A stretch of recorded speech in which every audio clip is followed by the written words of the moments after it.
Good morning, good afternoon. Greetings and welcome to the inaugural community-sponsored webinar, Spotlight OnDMARC. We're happy to host you today. We're going to delve into some insights shared by our OnDMARC Product Manager, Reed. So the first thing we're going to do is take a look at the agenda. You'll move that slide. There we go. We're going to talk today. We're going to introduce you to both of us. We're going to talk about our OnDMARC rebranding. We're going to have an overview of a few upcoming changes, get some user ideas and feedback, as well as talk to you a little bit about how to continue to get updates and release notes. So I'm Susan Verona. I'm the CS Operations Manager at Sift. I oversee the knowledge program and the Sift space community. So now, without further ado, let me introduce you to Reed. I'll hand it over to him to share a bit about himself, and then we'll dive right into the content. Welcome, Reed, and thank you for coming to our event and agreeing to start this wonderful process that we're going to do and share this information with people as we go forward each time we get a new release. Okay. Thanks, Susan. Hello, everyone. Thank you so much for your time. Really appreciate you being able to join. My name is Reed. I am the product manager here. I look after one of the product managers here. Sorry, I look after our DMARC product OnDMARC. Have been here for about 6 months or so now. It's my first foray into cyber, so lots of stuff learning. It's been a steep curve for sure, but have been doing product for sort of 7 or 8 years across a range of sort of different sort of tech SaaS companies. I've sort of been very excited to have the opportunity to sort of come in, learn a new industry, and sort of hopefully sort of move the Redshift platform sort of forward and take it to the next step.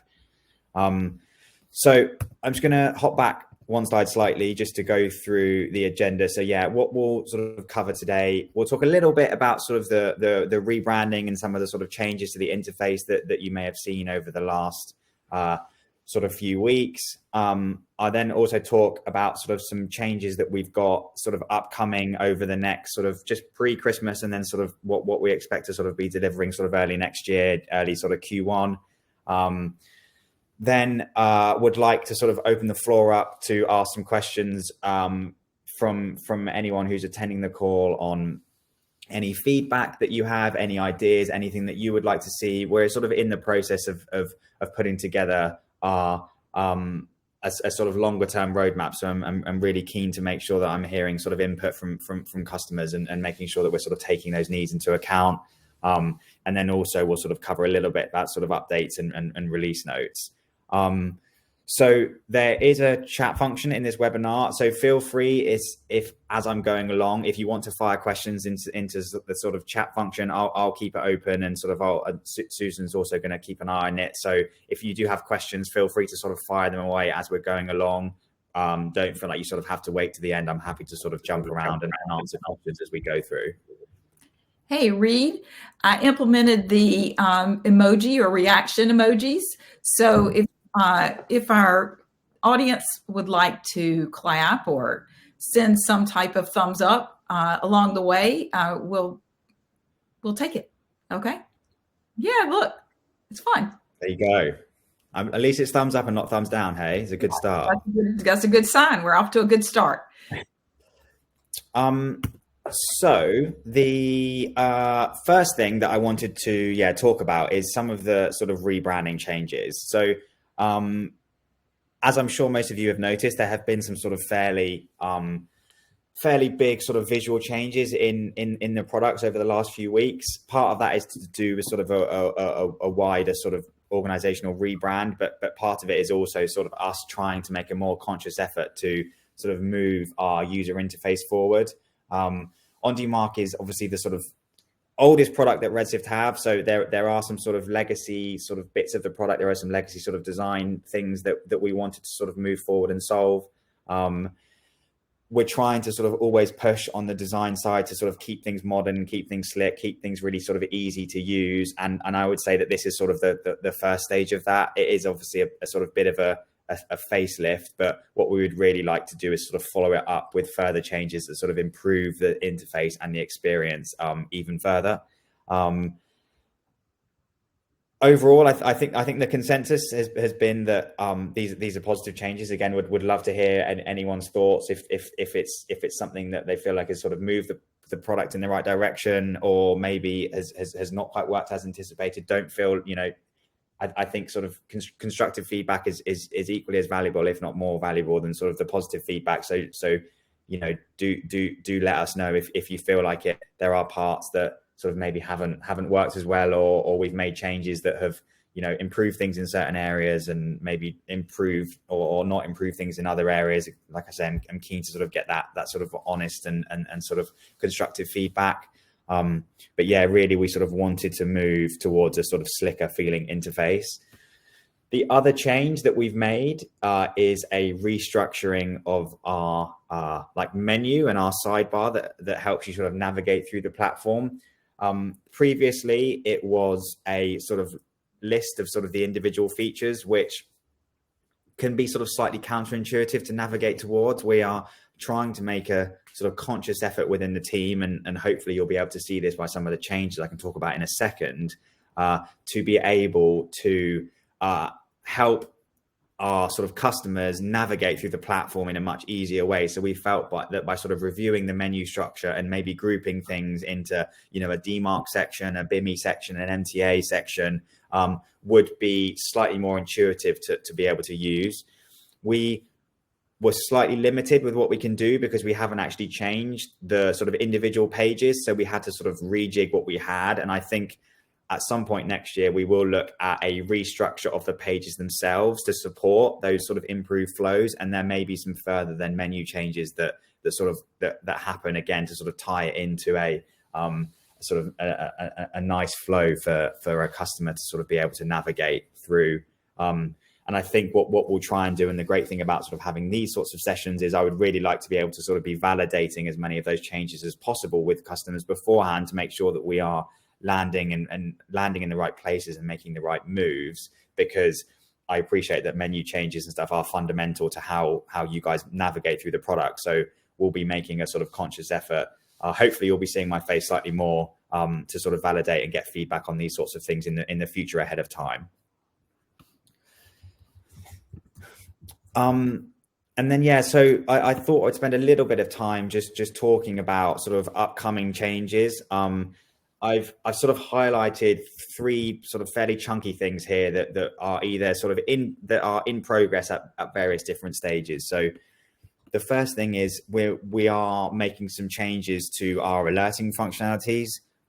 So this is sort of a twofold change that we're making. One of them is additional sort of alerting capabilities that sort of bring us in line with what sort of the other sort of competitors on the market can offer. So, some of the things like DNS changes, being able to sort of set threshold alerts and sort of functionality like that, as well as sort of updating the sort of UX and UI for sort of setting up and managing those alerts as well. So that sort of process you go through when sort of creating those alerts.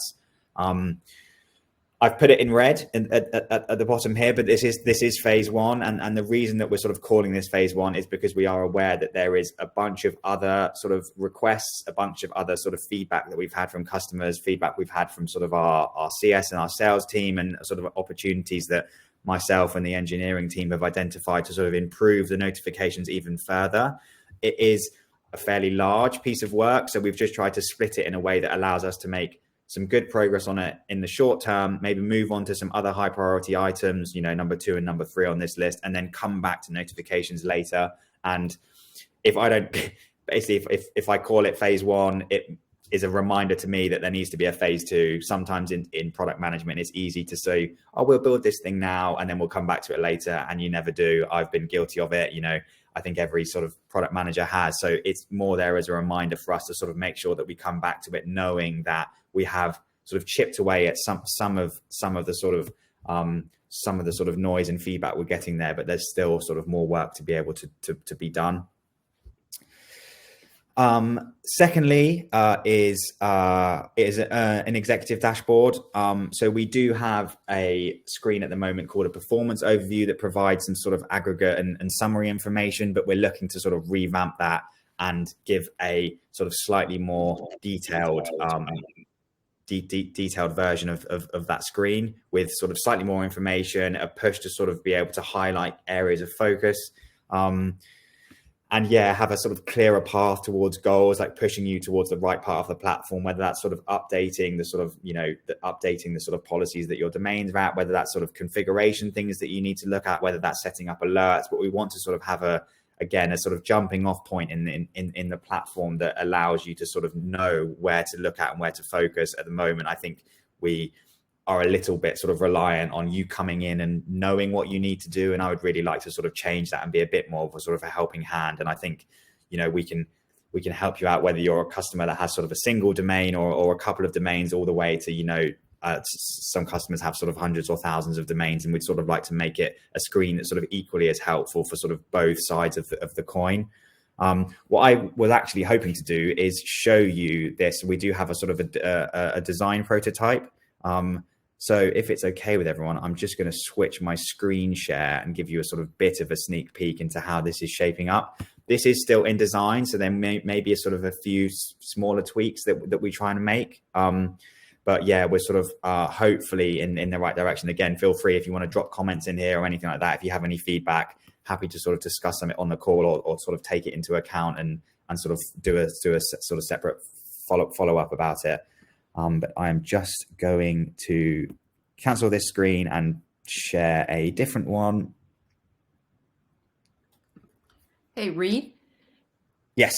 I've gotten some feedback that we want to, let's double check with the audience here and make sure they can see your screen. The last feedback was they were okay, they can. Can you see his screen larger and maybe Reed's picture in a different place?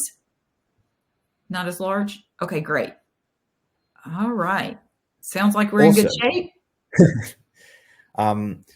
So yeah, I just thought I'd sort of try and give a bit of an overview as to how this is shaping up. So what we've got here is on the sort of left-hand side, there is a domain overview that should give you the sort of, you'll be able to see the sort of total amount of domains that you're managing within the platform, and then be able to sort of see how many of them are sort of at reject, at a policy of quarantine, at a policy of none, or have sort of no DMARC policy at all. Again, highlighting, if you have any domains that have, potential DNS errors, the amount of domains that you have that are using, our dynamic services functionality, a percentage and an amount of domains that sort of are inactive or flagged as or tagged as parked. To the right-hand side of that, you can see the sort of total amount of emails that are being sent. So this is aggregated across all of your domains. So you'll be able to sort of see this. This is sort of for each of the domains that are sending. You can see, the percentage of sort of that pass DMARC, that pass SPF, that pass DKIM. And then this line graph would have a hover state that looks like this. And so essentially every time you sort of highlight and hover over that graph, you can see the date that you're looking at. You can see the amount of domains that were sent, the amount of emails, that were sent, how many passed and failed sort of DMARC. And then again, you can see sort of some of the top sending domains and the top sending sources for that individual day. We will probably, being realistic, have to cap those at maybe the top 5 or the top 10, because to avoid this sort of becoming a really long list of things. But hopefully you can sort of see the direction that we're trying to take it in and sort of highlight sort of where big things are happening and big areas of focus.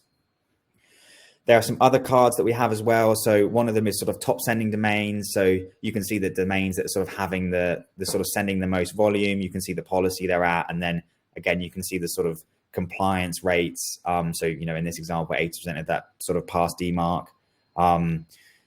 The idea is, again, that we'll sort of show maybe the top 3 domains or the top 5 domains here. So you can go in and you can have a look at those. You can see the sort of domains that are sort of maybe the highest value because they've got the most volume and need the sort of most areas of focus. And then again, you can sort of filter that by, so show me all my domains across regardless of the policy, or just show me my top sending domains that that aren't in reject. So again, it should hopefully give me a landing point to be like, oh, actually, this is one that's sending a lot and it's in none or it's in quarantine. So maybe I should sort of think about moving it forward to sort of try and move it because there is such a high volume. Similar thing for sort of top sending sources. So you'll be able to see the sort of sources that are sending the most emails, again, across all your domains. You can sort of see what the compliance rates are for those sources. The percentage of the percentage of your overall traffic that comes from that individual source. And then again, you can sort of filter that by everything, or maybe some sources that have sort of slipped into sort of a low reputation. There's a couple of cards. There's a card on sort of MTA, STS. You can see how how you're using that within your organization. Similarly for sort of BIMI, for those of you that are using BIMI. And then there's also what we're calling at the moment domain progression. I need to do a little bit of work on sort of rewriting the copy here because I've not quite nailed it, being totally honest. But this is essentially, again, sort of flagging any domains that have a really high sort of DMARC compliance rate. So I think what we're going to go with is sort of above 90% here.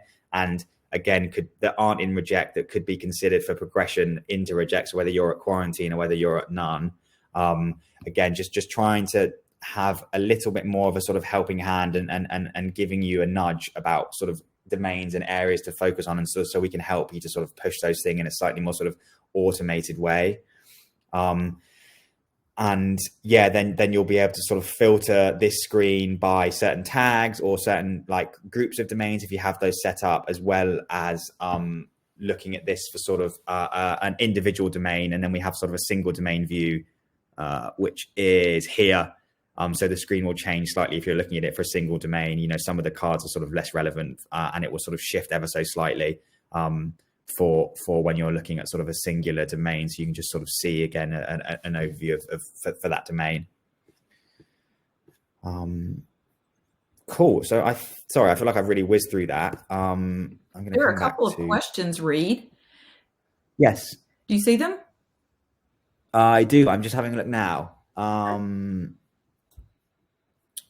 So the first one, are there plans for the platform to show you which domains have DNS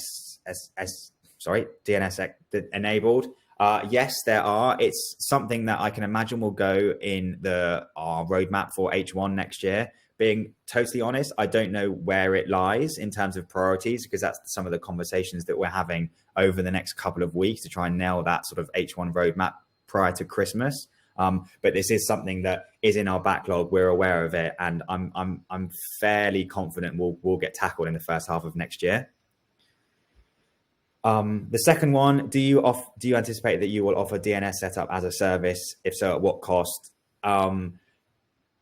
Again, this is something that is on my radar. We've had a couple of internal conversations about whether we could sort of build a solution for this, or whether it might be good for us to sort of partner with an existing sort of technology partner who offers this anyway.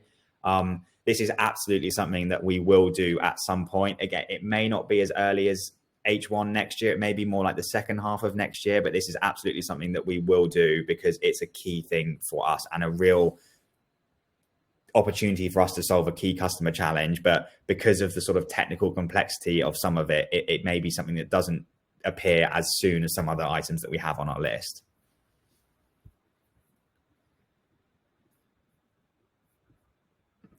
I'm just going to go back to sharing the slideshow.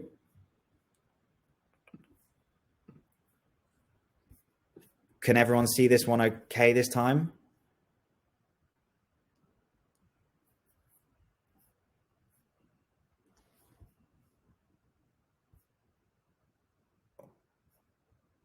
Awesome. Okay, that's great. Thank you so much. And yes, the other thing that we are looking at following on those sort of changes to the alerts and the executive dashboard are some updates to our reporting features. So again, this is sort of trying to provide, some further aggregate reporting across multiple domains, improving some of the reporting that happens around sort of dynamic services, some sort of UX updates, similar focus to this sort of executive dashboard. So I really would like to sort of give you a screen that helps navigate you through the platform, helps you sort of identify domains that need attention for one reason or another, and sort of get to those pieces of value much more quickly. At the moment, again, I think we rely too much on on yourself or your sort of relevant sort of CSE to be able to sort of get to that information. And I would like to be doing much more of that in the product. So trying to just sort of surface that value much quicker. And then as part of reporting, we will also look at sort of auto classifying forwarders, because this is something that comes up a lot. We know it's a bit of a sort of a bugbear in sort of the way that reporting is done. So we will be looking at tackling sort of that forwarders issue that we know has been there for a while. Also, I'm just going to jump because I've had another question. So will there be a notification setting that's based on event rather than periodically, like weekly? Yes, there absolutely will. So you'll be able to sort of, that's what some of those sort of thresholding alerts will be able to do. So you'll be able to pick something and go, tell me if this goes above a certain number or above a certain percentage. Yeah, you'll be able to do that. And the My Domain dashboard will be available. So I've got a session with the team tomorrow to go through the sort of scoping and the sort of speccing out. I can imagine it will be a maybe 2 to 4 weeks work. And if we started that, it will either be probably just after Christmas. I would hope for it to be delivered. So at some time in sort of early Jan, I would hope that you'll be able to see that in the platform.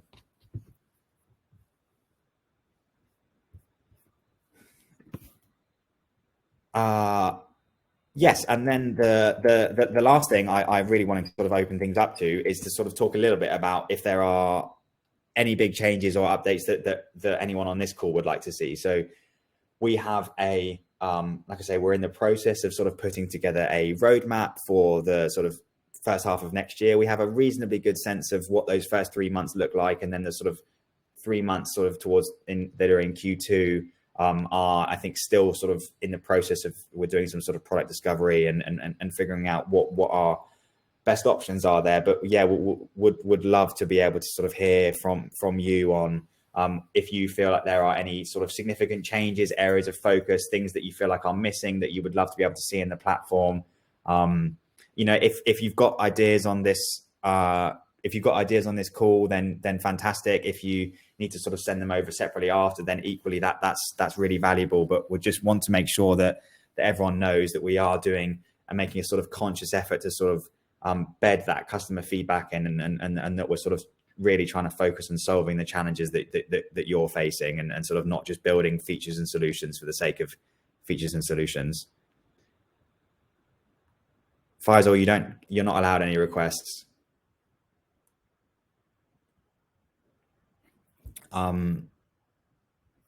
So yeah, like I say, I just want to make sure that sort of everyone knows that we are listening to that feedback. It's something that we're making more and more of an effort to sort of bed in and make sure is considered as part of the sort of product development process. Yeah, because it's really important, and I'm really keen to make sure that we are that we are actioning the things that are of highest value to sort of our customer base.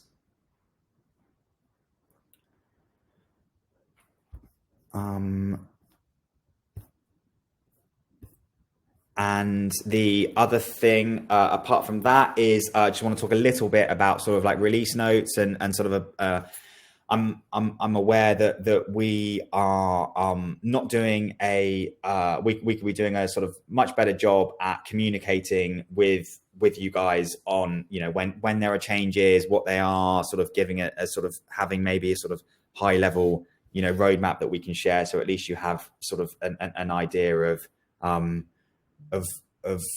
what's being worked on and when, and sort of, so you can, you know, so you understand sort of what changes you can expect to see. So something that I'm doing is working with the teams internally to sort of craft more sort of nicer customer facing release notes that we can share. And then also, again, having sort of once we have a roadmap in place, looking at that sort of internal roadmap that we have, and we'll do some work with the sort of CSEs here to try and turn that into a roadmap that can be sort of shared with our customers, even if it's just at a high level, to be able to say, hey, here's 2, 3, 4 things that we're going to do in Q1, and then 2, 3, 4 things that we're going to do in sort of Q2. We're trying to sort of find the right balance of tackling some of the big stuff, like, you know, some of the things I've mentioned, like the exec dashboards and the aggregate reporting, as well as sort of some of the smaller things that we get that come through, you know, some of those maybe quick wins that are not high impact, but maybe not sort of like high effort either. So we can sort of bunch a load of those things together and sort of be progressing on the marginal gains as well as the big picture stuff. But yeah, like I say, the sort of more feedback that we have from our customers, the better it helps us to sort of shape and validate and make sure that we're on the right track. So, as and when you have those suggestions, it's great to hear, and it's always good when they sort of make their way back to us, because it just means that we have confidence that we're working on the right things, and that we can be sort of solving the challenges that you face in your sort of day-to-day roles.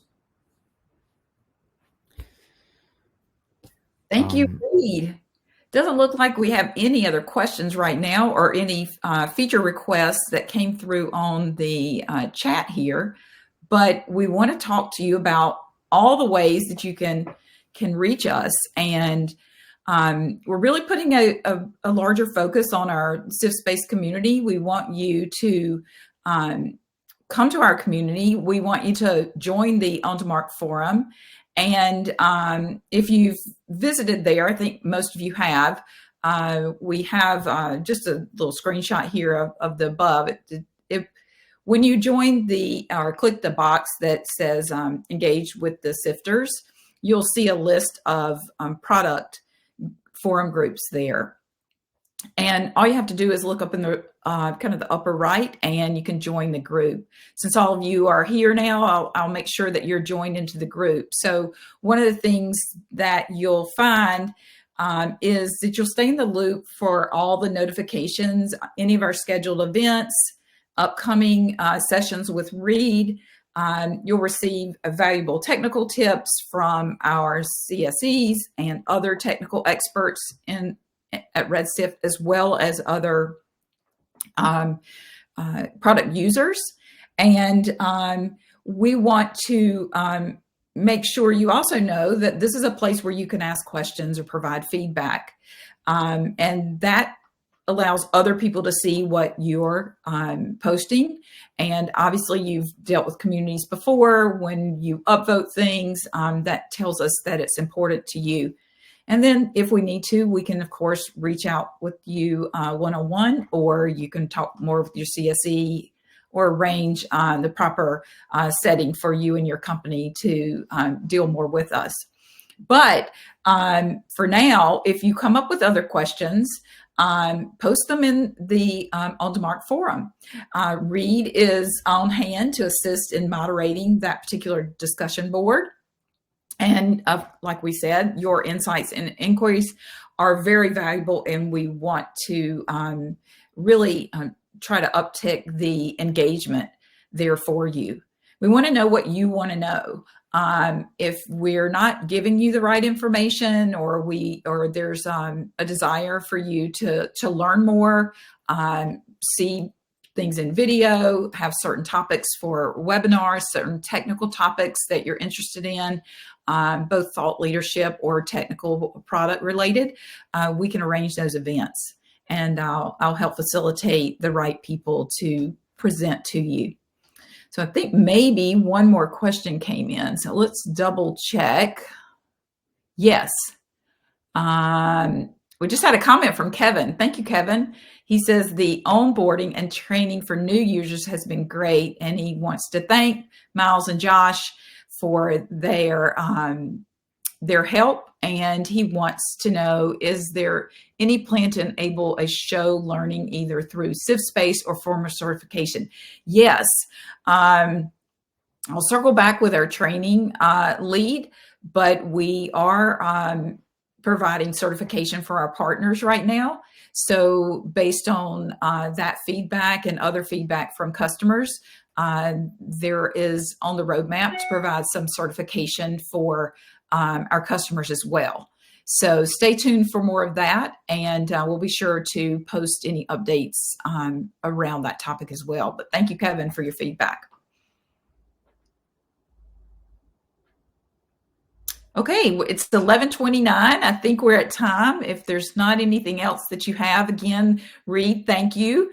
I think we're planning an event for Q1 to share some more information with this group and others. So help spread the word, and we'll put some better visibility on the community as well in the form of a calendar and a news and events section to really help publicize things better. But again, if you're in that group, you'll be sure to be notified. Your CSMs are working hard behind the scenes to make sure you also know everything that we have going on that helps you continue to find the value in your investment with our products. So we appreciate your business. So we'll wrap it up. Thank you so much, everyone. It's been great. Thank you. Thank you. Bye-bye. Have a great day.